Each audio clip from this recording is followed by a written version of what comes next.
Olá!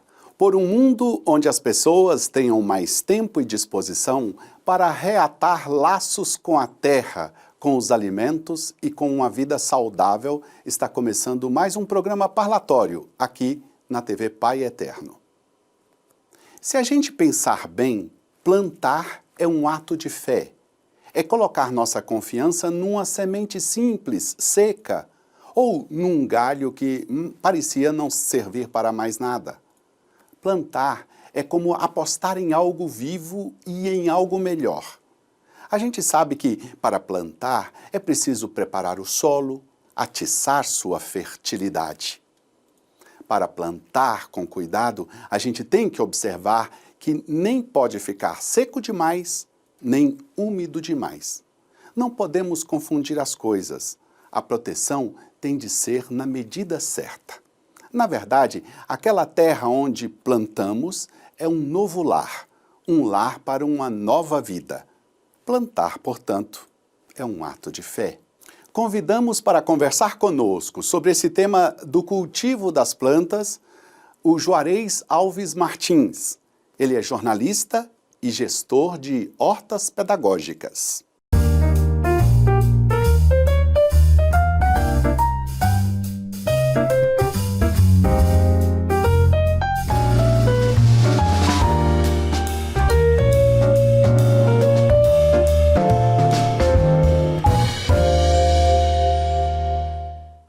Juarez Alves Martins é jornalista formado pela Uniceub, em Brasília, especialista em gestão ambiental pela Universidade Estadual de Goiás, possui formação em gestão de hortas pedagógicas e é aluno da pós-graduação em cultivo biodinâmico de plantas medicinais na Fiocruz.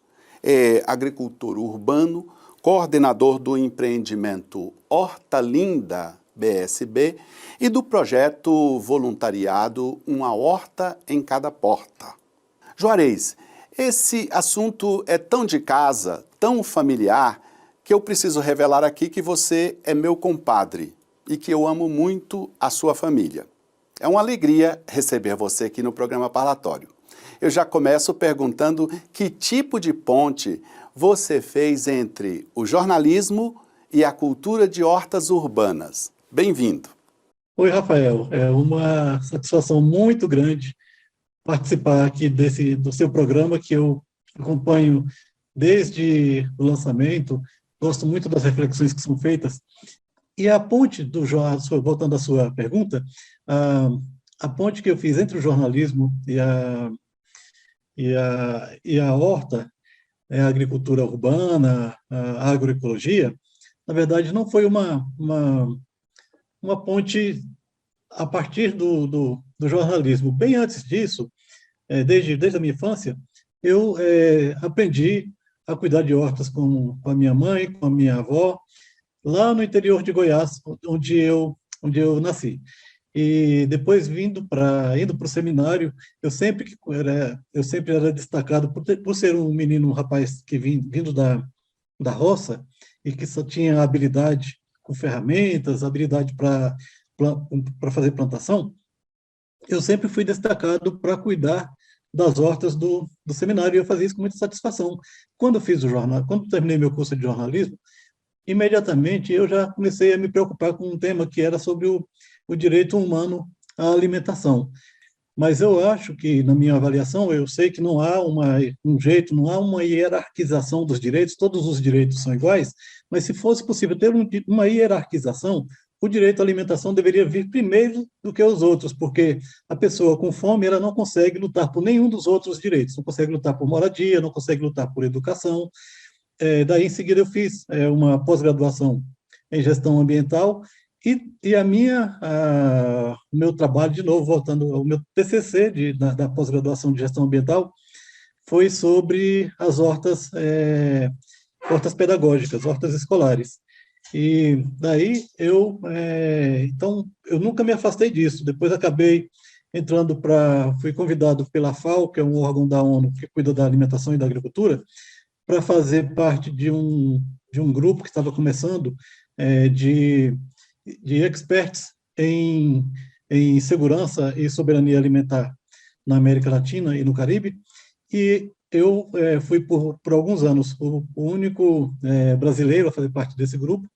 Depois surgiram outras pessoas e agora eu não faço mais parte. Eu sou aposentado e eu me dedico somente a fazer hortas.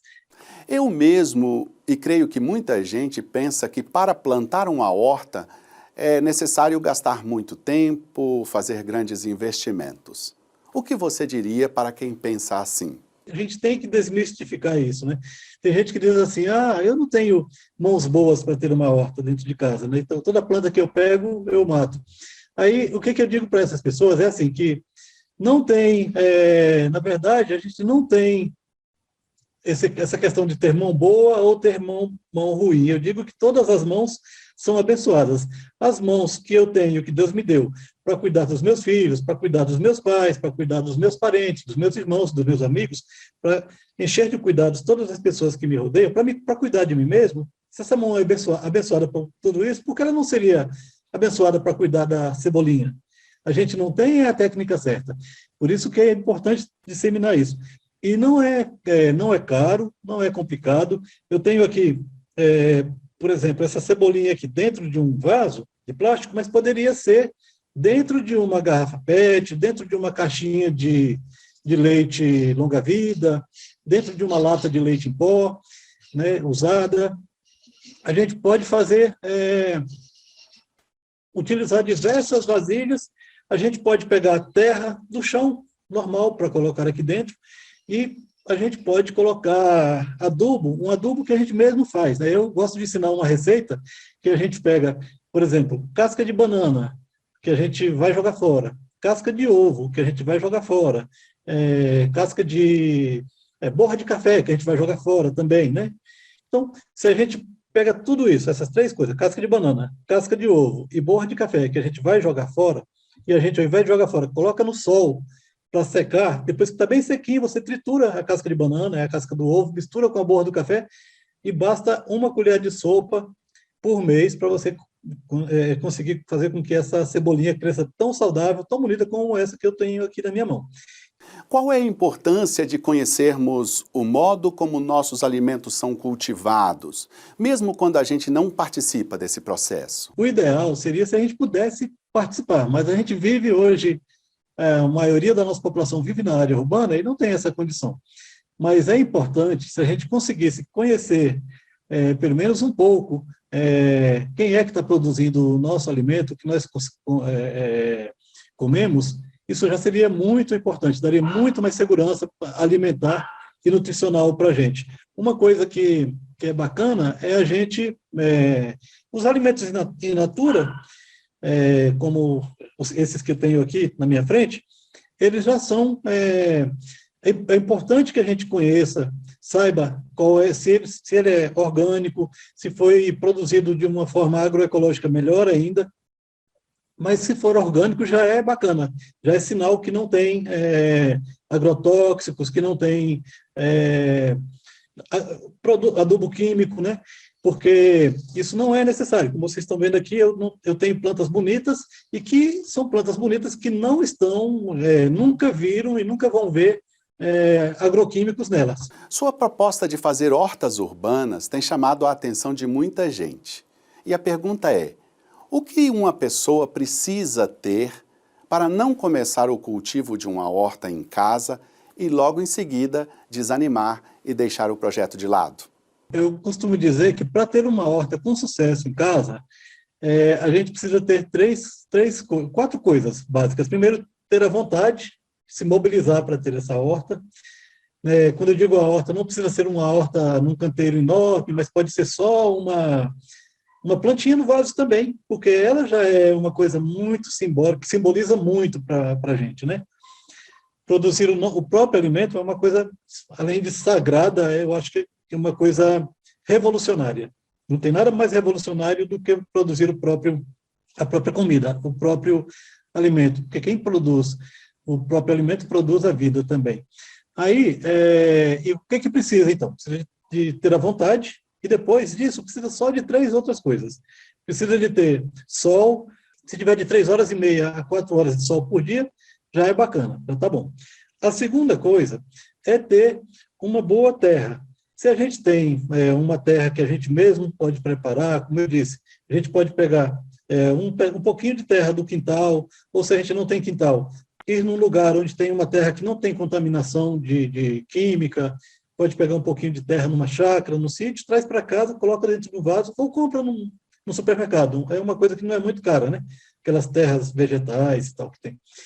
E a outra coisa é ter água, água na quantidade certa. A gente não precisa exagerar com a água, porque sei que muita gente já matou plantas, e a gente mata mais plantas por excesso d'água do que por falta de água.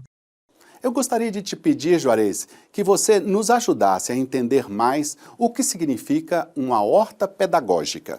É uma horta, normalmente elas são feitas em escolas, mas não necessariamente tem que ser feita em escola, mas é uma horta que também é uma horta educadora, né? Toda horta ensina alguma coisa para a gente, mas as hortas pedagógicas ensinam mais, principalmente as que são instaladas em escolas. Numa horta escolar pedagógica, todos os professores, todos os alunos podem passar por ela que vai ter aprendizado lá. Por exemplo, numa horta pedagógica, educadora, o professor de geografia pode passar com seus alunos, antes de fazer a horta ainda, para ajudar a escolher o local, porque é de acordo com a movimentação do Sol, né, da Terra em relação ao Sol, que a gente vai escolher qual é o lugar que a gente vai instalar a nossa horta. Então, para saber se vai pegar sol, se não vai pegar sol, porque tem que ter sol, como eu disse antes. Então, os alunos de geografia podem ajudar nisso.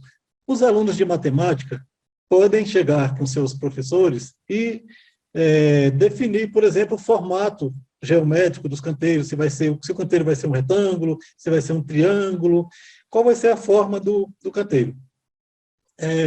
Além disso, né, outro dia eu fiz um exercício muito bacana com estudantes, muito prático, que foi para a gente descobrir quantos pés de alface, se um pé de alface na horta, ele tem que ficar, sei lá, 25 centímetros um do outro, quantos pés de alface vão caber num metro quadrado de canteiro? Então, as crianças adoram fazer esse tipo de coisa prática, né? De exercícios práticos, porque isso ajuda muito. Eu peço licença ao Juarez e a você para fazer agora um rápido intervalo. Daqui a pouco, voltamos para continuar o nosso papo sobre como plantar hortas na cidade. Até já!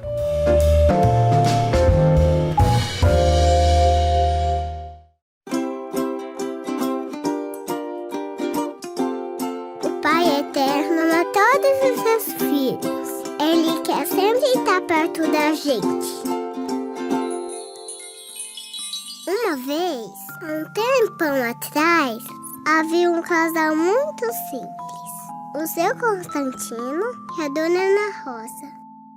Um dia, o seu Constantino saiu para trabalhar perto do córrego Barro Preto. Ele pegou a enxada e quando bateu ela bem forte no chão, percebeu que tinha batido em alguma coisa. Ele pensou que fosse uma pedra, mas não era não. Entendeu o que eu achei, Ana Rosa? Era um medalhão. E nele tinha a imagem da Santíssima Trindade, coroando nossa mãezinha do céu. Aí o Constantino e a Ana Rosa levaram o medalhão para casa. Eles estavam na frente dele todo dia e recebiam muitas visitas. Então fizeram uma capelinha de palha para que mais pessoas também rezassem. Gente que vinha de muito longe, de carro de boi e até a pé. Muita gente recebeu a bênção do Papai do Céu. Muitas graças e milagres acontecem até hoje, porque o Pai Eterno nos ama e ama você também. E todos que o recebem, com o coração de uma criança, herdarão seu reino.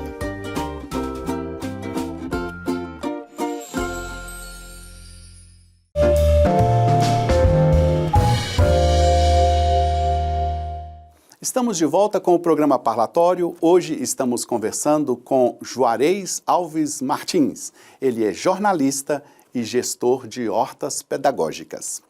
Nosso público pode não ter uma ampla compreensão do papel e da importância do hortelão em uma comunidade. Eu gostaria que você falasse dessa pessoa que muitas outras pessoas desconhecem. A hortelã e o hortelão, né? Eu não estou falando da plantinha, do hortelã como plantinha, mas desse adjetivo, né? Eu, por exemplo, sou um hortelão. Como agricultor, como pessoa que faz hortas, eu sou um hortelão. Uma mulher que faz hortas é hortelã. E isso para mim, eu tenho muito orgulho de dizer isso, né? Que eu sou um hortelão hoje, me dedico a isso, eu faço hortas em comunidades que estão em situação de vulnerabilidade social, faço hortas também na casa de pessoas que já podem me pagar para fazer essas hortas, então, e faço isso com muito orgulho, e eu acho que, assim, toda cidade tem uma pessoa que faz isso, todo lugar tem uma pessoa que faz isso, que produz as hortaliças, tem um agricultor, uma agricultora que produz hortaliças, que produz o arroz, que produz o feijão, mas, sobretudo, que produz as hortaliças, o cheiro verde, o tempero que a gente vai comer, a salsinha, o coentro, a cebolinha, que faz o nosso alimento ficar muito mais gostoso. E essas pessoas têm que ser muito valorizadas, os agricultores. Agora, no mês de julho, a gente passou pelo Dia Nacional e pelo Dia Mundial do agricultor familiar, da agricultora familiar. E a gente tem que ter esse dia, não pode ser dia só de comemorações, mas de celebração e de reflexão. O que a gente faz para valorizar essa pessoa que produz isso que é sagrado, que é o alimento, não é? Voltando indo para uma dimensão mais espiritual, bíblica, por exemplo, a gente vai ver que um dos milagres que Jesus fez foi multiplicar o pão, multiplicar o peixe, para que as pessoas que estavam ali com ele não dormissem com fome. De certa forma, os agricultores, os pequenos horticultores, hortelões e hortelãs, fazem isso todos os dias. Essas pessoas merecem todo o nosso reconhecimento das nossas comunidades, porque são pessoas maravilhosas, e muitas vezes não são reconhecidas pelo Estado, às vezes não são reconhecidas nem por nós. Então, vamos valorizar o verdureiro, vamos valorizar a verdureira, a raizeira, as pessoas que estão na nossa comunidade produzindo alimentos para o nosso corpo e para a nossa alma. A ecopsicologia ensina que há muitas vantagens trazidas pelo contato regular com a natureza. Pelo que se vê em seus posts na página da Horta Linda que você administra, você lida bastante com esse tema. Eu te pergunto, que tipo de gesto simples qualquer um de nós pode realizar no dia a dia para cultivar esse hábito de contato com a natureza? Ao trazer uma plantinha para dentro de casa, a gente está falando aqui de hortaliças, mas pode ser uma flor, pode ser uma suculenta, tudo isso é alimento, se não for alimento para o nosso corpo, é alimento para a nossa alma, né? Tudo isso é muito importante. E o que eu percebo, já falei um pouquinho sobre isso, mas assim, só da gente cuidar de uma plantinha, pode ser quando a gente pega uma mudinha pequena, ou pega uma sementinha e planta, e cuida dela desde pequenininha, até ao ponto dela ficar adulta, no ponto da gente poder consumir, inclusive, esses cuidados, quem faz isso, quem consegue cuidar de uma plantinha assim, a gente consegue também cuidar melhor da gente mesmo, cuidar do próximo, cuidar da nossa família, cuidar da nossa comunidade melhor. Mas, além disso, uma coisa que um benefício que as plantas trazem para a gente é de ajudar a fazer com que a gente tenha também, que a gente desacelere um pouco, né? A gente vive numa sociedade assim, que é muito corrida, que é muito acelerada, a gente fica muito com horários para fazer as coisas, para entregar compromissos, e a gente precisa aprender a observar um pouquinho essa natureza que a gente traz para dentro de casa. A gente, olhando para uma plantinha, por exemplo, a gente vê que ela tem o tempo dela. Eu já falei sobre isso hoje, mas eu insisto. Tudo tem seu tempo, tudo vai acontecer dentro do seu tempo. Inclusive, quando uma plantinha vai se desenvolvendo no seu tempo todo, e a gente aprende a respeitar isso, a gente aprende a respeitar também melhor os nossos tempos, e a gente desacelera um pouco mais, a gente vai ver que, observando as transformações que as plantas vão passando por essas transformações, a gente também vai vendo que a gente também vai se transformando, vai se reconstruindo, vai superando obstáculos. Tem dia que a gente olha para uma plantinha, ela está mais murchinha, por exemplo, aí a gente coloca um pouquinho de cuidado nela, coloca um pouquinho de água, um pouquinho de adubo, ela se levanta, parece que ressuscita e revive de novo, e assim também deveria ser a nossa vida. Então, a planta traz para dentro da nossa casa um pouco desse conforto, da gente saber que nem tudo precisa ser no nosso tempo mesmo, no tempo que eu queria que fosse, nem no tempo que os outros, principalmente no tempo que os outros querem que eu faça. A gente faz no nosso tempinho ali que a gente vai chegar a bom termo. Assim como as plantas. O pé de cebolinha, esse pé de cebolinha aqui, ele demorou uns 40, 50 dias para ficar bonitinho como está aqui hoje. Não adianta colocar mais adubo nele, colocar mais água, dizer para ele todo dia, cresce, cresce, cresce, rápido, rápido, rápido, eu quero que você me dê alimento rápido. Não, ele vai ter o tempo dele. Então, a gente também tem que ser desse jeito. Isso é bacana, a gente aprende com as plantas, então é importante trazer as plantas para dentro da nossa casa, porque a gente aprender com elas. Juarez, eu gostaria que você compartilhasse conosco o seu projeto Uma Horta em Cada Porta. Eu criei, já há muitos anos, há mais de 15 anos, um projetinho de voluntariado que eu chamo Uma Horta em Cada Porta. É um projeto em que eu e alguns amigos que eu vou coordenando, ensinando para eles, a gente vai em casas de pessoas para ajudar a fazer hortas de pessoas em situação de vulnerabilidade, e também em creches, em igrejas. Por exemplo, agora, há poucos dias, a gente acabou de fazer diversos canteiros numa comunidade bem vulnerável, aqui na periferia de Brasília, e são canteiros que não só vão produzir alimentos para aquela comunidade, mas também vai ser uma horta-escola. As pessoas que participam do projeto, lá da comunidade que participam do projeto, essas pessoas estão aprendendo técnicas de jardinagem, técnicas de cultivo, para fazerem hortas nas suas próprias casas ou para fazer nas casas das outras pessoas e assim gerar um pouco de renda para si e para a sua família, superar esse momento que a gente está vivendo de muitas dificuldades, né? Hoje de manhã, nós fomos visitar, eu e um amigo, a gente foi visitar uma conhecida nossa que já tem quase 2 anos que a gente faz isso. A gente vai na casa dela, periodicamente, levar mudas novas. Ela é uma pessoa que vive sozinha e que, para fugir da solidão um pouco, ela tem uma horta na janela. E a gente leva mudas novas para ela, periodicamente. Hoje mesmo, pela manhã, coincidentemente, fomos lá na casa dela, levamos, ela ficou super, super feliz, e a gente fica feliz também, né, de ajudar as pessoas. Então, esse é o projeto Uma Horta em Cada Porta, que a gente faz de forma voluntária, e, além disso, de forma voluntária, mas, assim, que a gente recebe muitos benefícios por fazer isso, né? Fora o projeto Uma Horta em Cada Porta, eu tenho também um projeto agora já de empreendedorismo, que é a Horta Linda. A Horta Linda é um projeto de empreendedorismo, é uma microempresa que faz hortas também nas casas das pessoas que podem me pagar. Hoje, a gente foi primeiro na casa dessa pessoa, que a gente deu as plantas de presente e leva para ela periodicamente de presente. Depois, quando a gente saiu de lá da casa dela, a gente foi na casa de uma outra pessoa, num bairro de pessoas que já podem me pagar aqui em Brasília, e a gente também cuidou da horta dessa pessoa e a gente recebeu por isso. Esse aí é o trabalho que faço vamos dizer assim, o meu lado empreendedor que faço.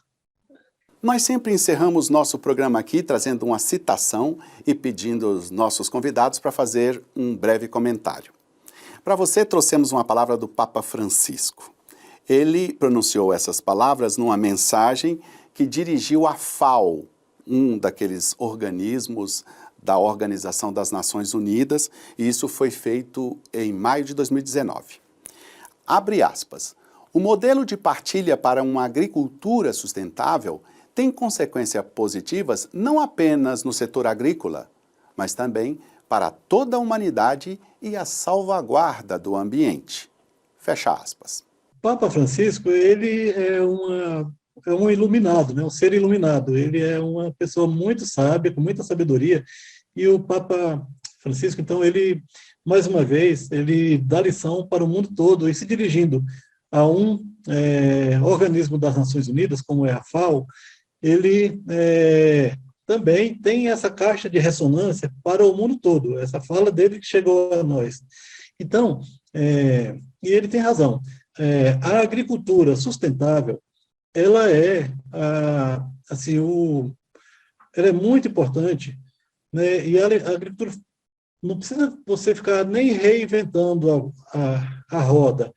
A agricultura sustentável é aquilo que vem sendo feito pelas comunidades tradicionais já há milênios, há milhares de anos. Desde quando foi inventada a agricultura, ela é feita com sustentabilidade. Agora, nos últimos anos, o alimento virou comércio, né? Virou commodity, e daí a gente vê que para produzir 1 quilo de soja, por exemplo, precisa de milhares de litros de água. Para produzir 1 quilo de carne, precisa de... Outro dia eu li que para um bife, para um hambúrguer, você precisa de quase 15 mil litros de água para produzir, né? Durante toda a cadeia produtiva, desde o boizinho bezerro até que ele vire um hambúrguer. Para cada hambúrguer, 15 mil litros de água. A FAO, que é esse órgão para o qual o Papa Francisco se dirigiu, ela desenvolveu um modelinho de hortas de 1 metro quadrado, que eu gosto muito de citar e já experimentei para ver se dava certo mesmo, e deu. Numa horta de 1 metro quadrado, a gente consegue produzir em um ano, você não imagina o tanto de coisa que dá. Dá para produzir em um ano mais ou menos uns 140 pés de alface, como esse, em 1 metro quadrado. Dá para produzir 300 tomates por ano. Se você quiser produzir só tomate, você consegue produzir 300 tomates em um ano dentro de 1 metro quadrado. E tudo isso gastando apenas 1 litro de água por dia. Então, não tem desperdício e tem uma grande produção de alimentos. Isso que a gente não pode se esquecer. Isso já existiu com os nossos antepassados, depois disso foi esquecido, mas a gente precisa retomar tudo isso. A agricultura sustentável, ela é a saída, sim, para o meio ambiente, porque a agricultura hoje ela é uma das grandes responsáveis pelos desmatamentos, pela seca dos rios, pela destruição da natureza, pela destruição, vamos dizer assim, da criação de Deus. Aí, a agricultura sustentável, ela tem que, se ela tiver respeitar um tripé, que eu chamo de tripé da sustentabilidade, que ela tem que ser sustentável do ponto de vista ambiental, quer dizer, produzir sem agredir o meio ambiente, sem desperdício, sem envenenar. Ela tem que ser sustentável do ponto de vista social, ela não pode, você não pode produzir alimentos desrespeitando as comunidades tradicionais, povos quilombolas, comunidades indígenas. Você não pode passar trator por cima de patrimônios da sociedade. E se você fizer isso, você vai encontrar a outra ponta do tripé, né? Eu falei do tripé ambiental, do tripé social, e o outro que é o tripé econômico, que é produzir alimentos sem veneno, sem agredir o meio ambiente, sem ganância, você consegue produzir, e mesmo assim dá para produzir até na esfera capitalista, tendo lucros com isso. Então, é importante, para quem quer produzir alimentos de forma solidária, ou até quem quer produzir de forma a ganhar dinheiro, é importante que essa pessoa, que esse empreendedor, que essa pessoa respeite o meio ambiente, respeite a sociedade ali em volta, respeite, que assim ele vai ter, inclusive, lucro, se ele quiser. Juarez, meu compadre, muito obrigado pela sua presença em nosso programa. Foi uma alegria muito grande, uma satisfação muito grande conversar aqui com o meu amigo Rafael, Padre Rafael, meu compadre. Agradeço também a você que nos acompanhou durante o programa de hoje. Muito obrigado e até a próxima!